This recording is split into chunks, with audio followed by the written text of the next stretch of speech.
তো বারবার বলছি তুমি বড়দের কথার মধ্যে থেকো না, আমরা এটা পছন্দ করছি না, কেমন? আরাত্রিকা, তুমি তো ছোট, তুমি আপনার কিছু জানো না। তুমি জানলে কিন্তু ওকে সমর্থনটা করতে না। ও আমাদের পুপুলের জীবনটা শেষ করে দিয়েছে, জাস্ট শেষ করে দিয়েছে।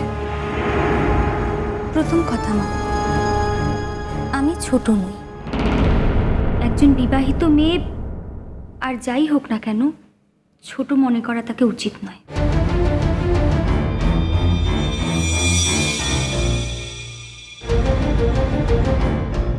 আর দ্বিতীয় কথা, ভগবান আমার চোখের দৃষ্টি দিয়েছে, এবং কোনটা সত্যি কোনটা মিথ্যে সেটা আমি নিজের চোখ দিয়ে দেখতে পারি, অন্যের চোখের দরকার পড়ে না।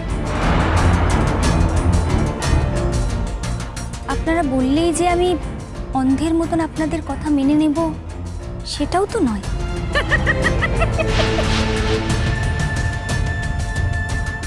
আর দিদিভাই কি সেটা আমি খুব ভালো করে জানি। দাদাভাই যদি অন্য কাউকে বিয়ে করতে চায়, তাহলে সেই বিয়েটা হবে অবৈধ বিয়ে। আর দিদিভাই যদি চায়, দাদাভাইকে বিয়ের জন্য জেল হাজত পর্যন্ত টেনে নিয়ে যেতে পারে।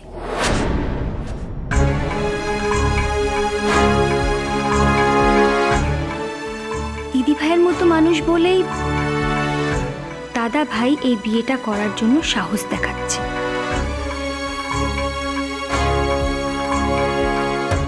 আর দাদাভাই বা আপনারা সবাই জানেন যে দিদিভাই দাদাভাইয়ের বিরুদ্ধে কোনো রকম কোর্ট কেস কাচারি কিচ্ছু করবে না। কি দিদিভাই, ঠিক বললাম তো? ও মামনি, আমাদের তো দেরি হয়ে যাচ্ছে, চলো এবার। চল। রাধারানী, আমার পারমিশন না নিয়ে তুমি বাড়ি ছেড়ে কোথায় যাচ্ছ? ভুলটা দেখছি তোমাকে সংশোধন করে দিতেই হবে বারুজ্জামশাই। প্রথমত তোমার বাড়ি নয়, বাড়ি হলো গে আমার। দ্বিতীয়ত আমি তোমার কেউ হই না, তোমার সঙ্গে আমার কোনো সম্পর্ক নেই।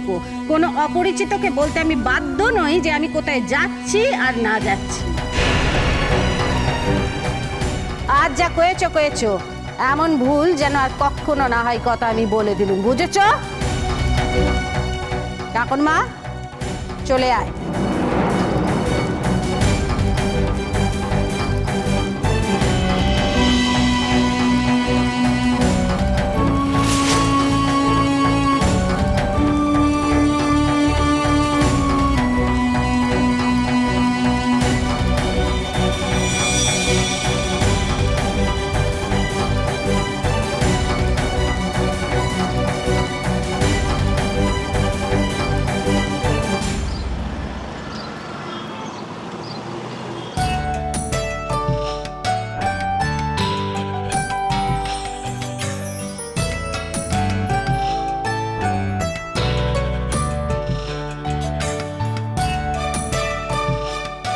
এসো দিদি, এসো কাকু। ওরে বাপ রে, ও কাকুরমা দেখ, এই তো পুতুলের ঘর বাড়ি লো, কত রকমের পুতুল, দেখ দেখ দেখ। এই পুতুলগুলো সব এরা বানিয়েছে। আরো অনেক মেয়ে আছে, আজকে সবাই আসেনি। তোমাদের কাছে যদি নতুন নতুন কোনো আইডিয়া থাকে, তাহলে সেই পুতুলগুলো আমি এখান থেকেই মার্কেটিং করব। জানো দিদি, এই বিশ্বে না এই পুতুলের একটা বড় মার্কেট আছে। তোমাকে আমি সারা বিশ্বের ক্যাটালগ দেবো, সেখান থেকে তুমি নতুন নতুন পুতুল বানানোর আইডিয়া পাবে। মামনি, মামনি এই পুতুলটা দেখো কি সুন্দর বানিয়েছে, দেখো। ওরে বাবা, এই বানানো খুব শক্ত, আমরা পারবো না। কেন পারবো না মামনি, ও ঠিকই পারবো। আর এই তো কি সুন্দর ওই কাপড় কেটে কেটে জামা কাপড় করে দিয়েছে। এটা হচ্ছে রাজস্থানী পুতুল, আর এটা হচ্ছে বাংলা পুতুল। এগুলো সব পুতুলে জানো তো বিভিন্ন রকম চরিত্র আছে। এই এই দুনিয়াতে আমাদের আশেপাশে যেসব মানুষরা ঘুরে বেড়াচ্ছে, মানে যেসব চরিত্র ঘুরে বেড়াচ্ছে, সেই চরিত্রগুলোকেই এই পুতুলের মধ্যে তুলে ধরছে এইসব এরা সবাই। তোমরা খালি পুতুল বানিয়ে কিন্তু থাকবে না, আরো অনেক কিছু বানাতে হবে তোমাদের। ও কাকুরমা, আমি তো সারা জীবন উনুনের পাশে মাটি দিয়ে পুতুল বানিয়েছি, এত ঝগড়ানি আমি করতে পারবো না। কেন পারবে না মামনি, ঠিকই পারবে। তুমি তো ওই মূর্তি করা দেখেছো না, ও মূর্তি করা দেখিনি, তা নিয়ে কত গল্প বলেছি তোকে। হ্যাঁ মূর্তি করা দেখেছো তো, তাই তো বলছি।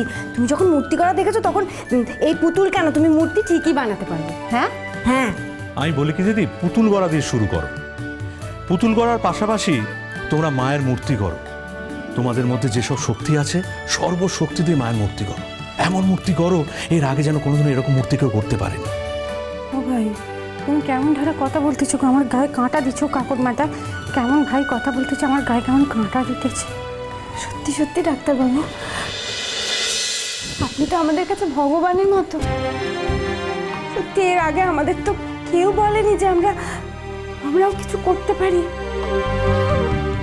আমরা তো এই শহরের যোগ্যই ছিলাম না।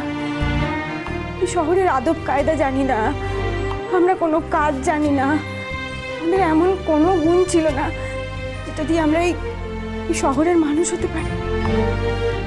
জানার মধ্যে ওই খেলতে খেলতে ছোটবেলায় বিশু জ্যাঠার কাছে মূর্তি করা দেখেছিলাম।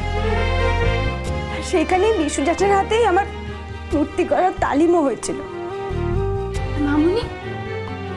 মামুনিও তো বিশু জ্যাঠার কাছে মূর্তি করা শেখার চেষ্টা করেছে।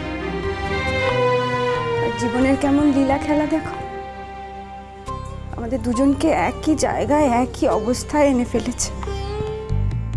আমাদের দুজনের লড়াইটাও একই রকম। আমাদের তো পারতেই হবে মামুনি, আমাদের পারতেই হবে, জানো তো। আমাদের নিজেদের জন্য না হোক, বিশু জ্যাঠার জন্য আমাদের পারতে হবে। এই ডাক্তারবাবুর জন্য আমাদের করে দেখাতে হবে, আমাদের পারতেই হবে। অন্যের সম্মানের কথা ভাবলে হয় না গো।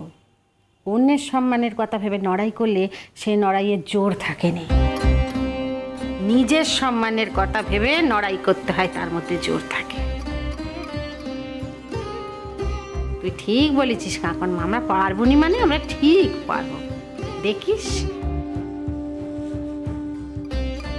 বিশু দাদার কথাটা ভাববো কেমন করে শেখাতো, তেমন করে ভেবে আর ঠিক মূর্তি করে নেবো। দেখো ভাই, আমরা কিন্তু ঠিক পারবো। আমারও বিশ্বাস তোমরা পারবে। এই লড়াইটা তোমার একার লড়াই না দিদি, অনেক হয়েছে দিদি, অনেক হয়েছে। বাকি জীবনটা এবার নিজের জন্য বাঁচো।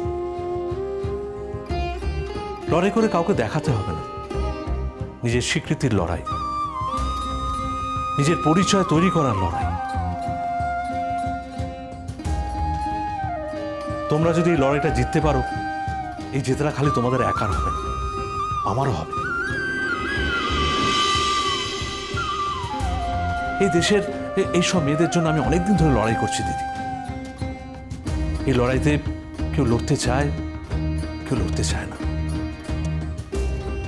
যারা লড়তে চায় তারা সবাই যে এই লড়াই জেতে সফল হয় তা কিন্তু নয়। সফল হওয়ার পথে অনেক বাধা আছে। এই বাধা অতিক্রম করে যারা এগিয়ে আসে তারাই টিকে থাকতে পারে।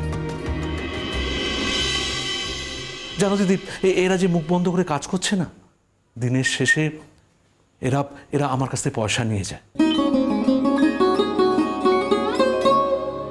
এই পয়সা নেওয়ার সময় এদের মুখে একটা অদ্ভুত আলো আমি দেখতে পাই। কেন জানো দিদি? এতদিন এরা লোকের কাছে হাত পাততো টাকার জন্য, কিন্তু এখন ওরা ওদের নিজেদের পারিশ্রমিকের টাকা নিচ্ছে। এই টাকা নিয়ে ওরা ওদের সংসার চালাচ্ছে, ছেলে মেয়েকে মানুষ করছে, স্বামীর পাশে কাঁধে কাঁধ মিলিয়ে দাঁড়াচ্ছে। এখন ওদের কাছে এই কষ্টটা কষ্ট নয়। আমি জানি দিদি, এই গরমের মধ্যে তোমাকে এখানে বসে বসে কাজ করতে অনেক কষ্ট হবে। ছাই চিনেছ দিদিকে? ওই 7 মহলা বাড়িতে থাকতেই আমার বড় কষ্ট হয়, বুঝেছ? ওই ঠান্ডা বাড়ি আমাকে একদম গিলতে আসে। তবুও কেন পড়ে আছি জানো? ওই বাড়ির মানুষগুলোকে খানিকটা শাস্তি দেবো বলে হোতা মাটি কামড়ে পড়ে আছি। বলে মোটেও আমার হোতা থাকতে ভাল লাগে না।